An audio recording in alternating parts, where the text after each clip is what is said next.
Well, hello there. My recently finished Let's Play of Paper Mario has obviously left the game on my mind, and so as with my Sims agents, I feel it is wise to review my personal thoughts on the game, why I chose to LP it, and why I think it's an overall good game.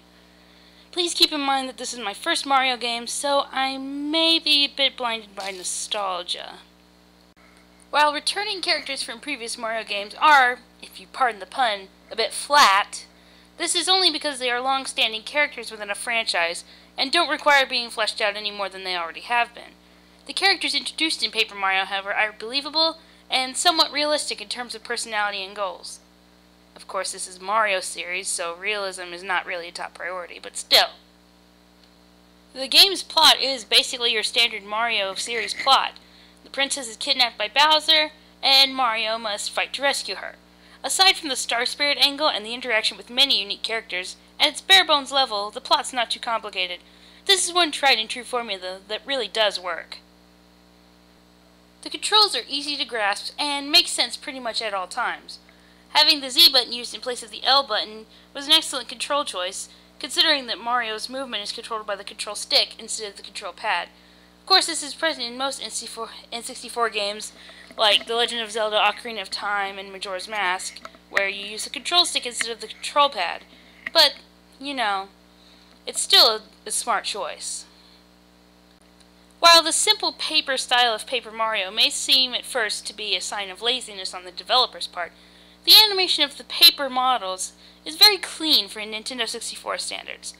Nothing comes off as really choppy, at least not when I look at it. I might need new glasses or a better TV, but that's beside the point. As for the soundtrack of the game, all I have to say is that if it's good enough to make me want to look it up and download it online, it's a very, very good soundtrack. In fact, an official album set of the soundtrack was available as a new subscription deal for Nintendo Power, at least proclaimed in the back of the Nintendo Power Player's Guide for Paper Mario. Obviously, that deal isn't around anymore. Why did I not subscribe to Nintendo Power sooner? Why? Despite the more simplified style than the main series of Mario games, Paper Mario has very good graphics for the N64. There are many cases where an effect probably would have looked slightly worse if not for the paper style, so simplifying the design really helped in this area.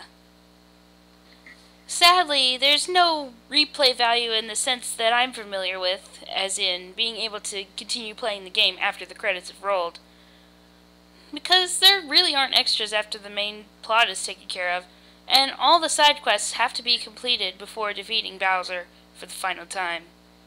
However, one can always start the game fresh from the beginning after beating it many times, and it never seems to lose its varnish.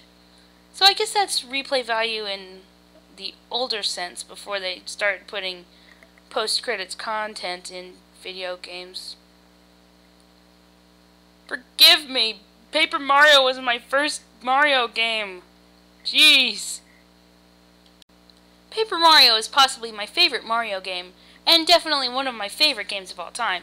Even though there were a few iffy moments, they were few and far between. That's why I'm giving it a 9.7 out of 10. Truly a classic, and one of the best introductory Mario games for someone who's not too familiar with the platformer genre of most Mario games. Well, until next time, see you later.